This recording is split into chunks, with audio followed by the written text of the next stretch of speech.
Was a proper investigation performed that might have revealed the use of accelerants or explosives in World Trade Center 7's destruction?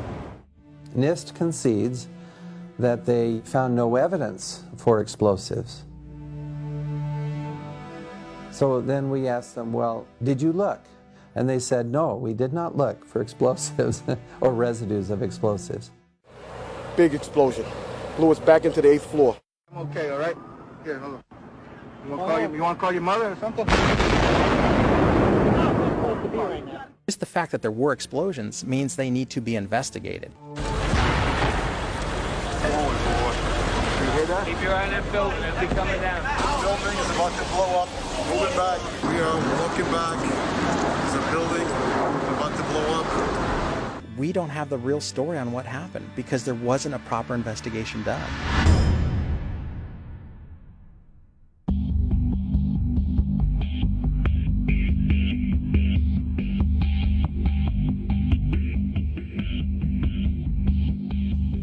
World Trade Center 7 collapsed because of fires fueled by office furnishings.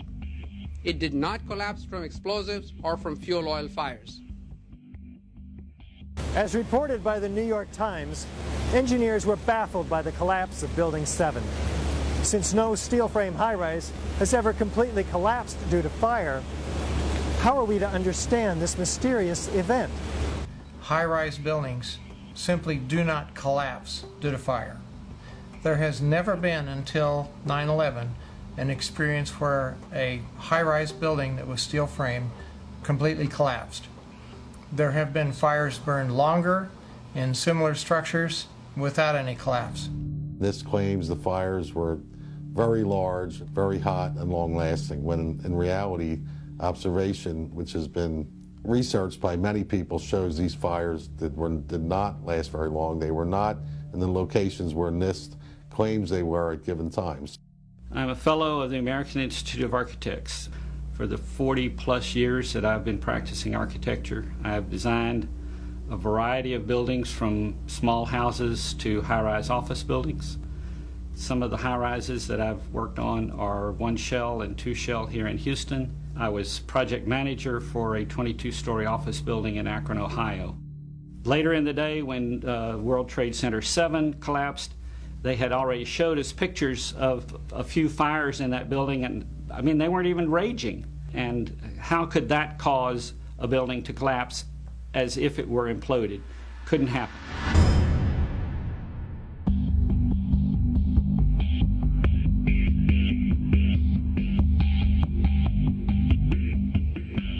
According to lead investigator Shyam Sunder of the National Institute for Standards and Technology, NIST, World Trade Center 7 collapsed at freefall acceleration for more than 100 feet of its fall.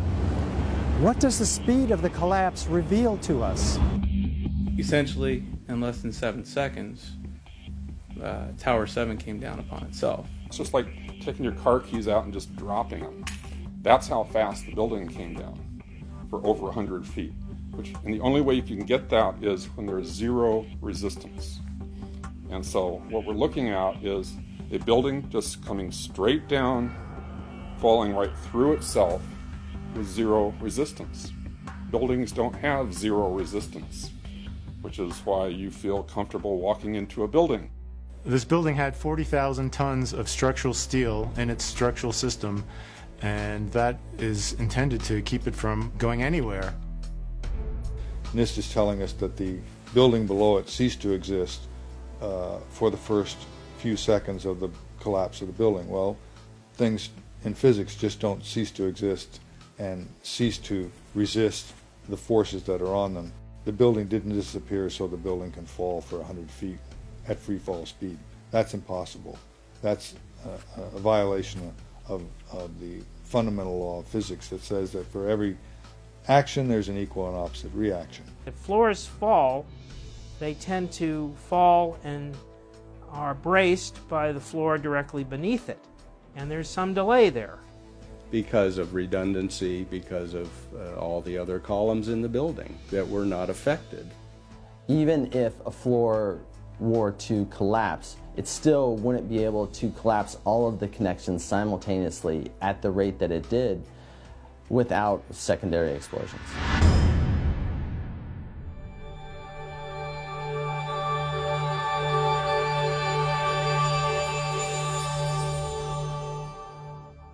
We might anticipate that an unevenly damaged building would fall over.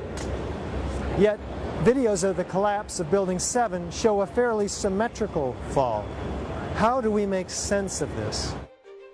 If the buildings had come down by fire, we would have seen a more natural progression of collapse. And clearly a more asymmetrical pattern should have been present. The symmetry is the smoking gun. It cannot happen that when you have asymmetric damage, you will get a perfectly symmetrical collapse. The exterior columns on the outside as well as on the inside at the bottom would have to be severed almost at the same time. I worked for Controlled Demolition Incorporated, CDI, the top-rated explosive demolition firm in the world. What I saw, it was a classic implosion. The center of the core, the penthouse area, starts to move first, and then the building follows along with it.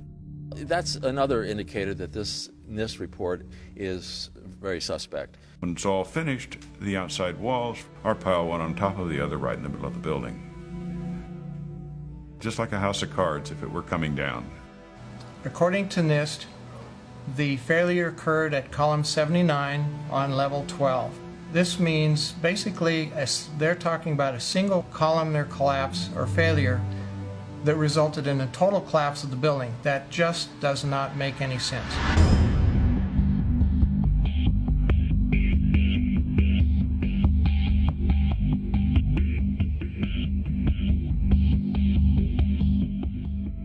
The explanations from FEMA and from NIST don't add up.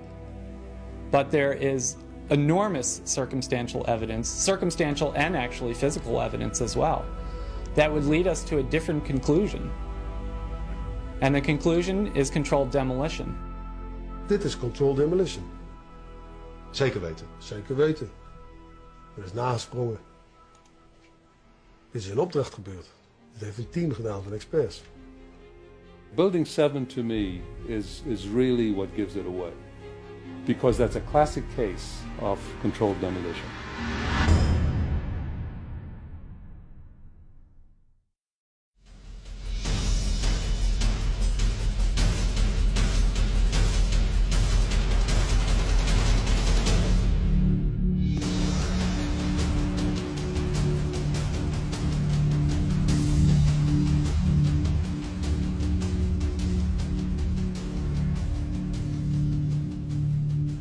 This is the original site of the World Trade Center Twin Towers. Construction is now underway where dramatic new facilities are being erected. Just 10 years ago, the planes hit the towers, cutting through some exterior and interior supporting structural steel columns. The fuel from the planes ignited office fires across several floors.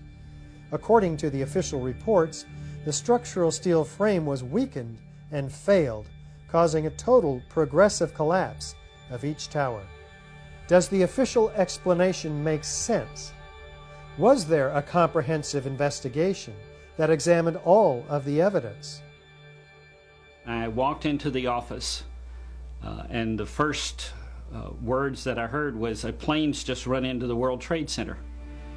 And my initial thought was, well, that's okay. It's built to withstand a 707. It did not seem possible that these towers that were designed to withstand the impact of a 707 could possibly collapse in such a short order of time from the time that they were hit.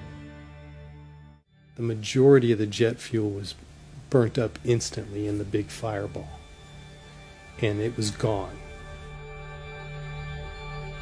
The fires that were left were office furnishings and carpet and things like that. A lot of things in these kind of buildings have to be fire resistant by nature. It's required by code. So there really isn't a whole lot of fuel in there to begin with. The media portrayed these fires as being extremely hot, but The fires were not that hot in World Trade Center 1 and 2. If you look at the NIST zone data, you could see this. And to use our own powers of observation, you could tell by seeing these fires and seeing black smoke come out the windows. That means that the fires were oxygen starved, and it was incomplete combustion, and so it was a low temperature fire. The heat from the fire supposedly softened the steel and thereby brought the buildings down.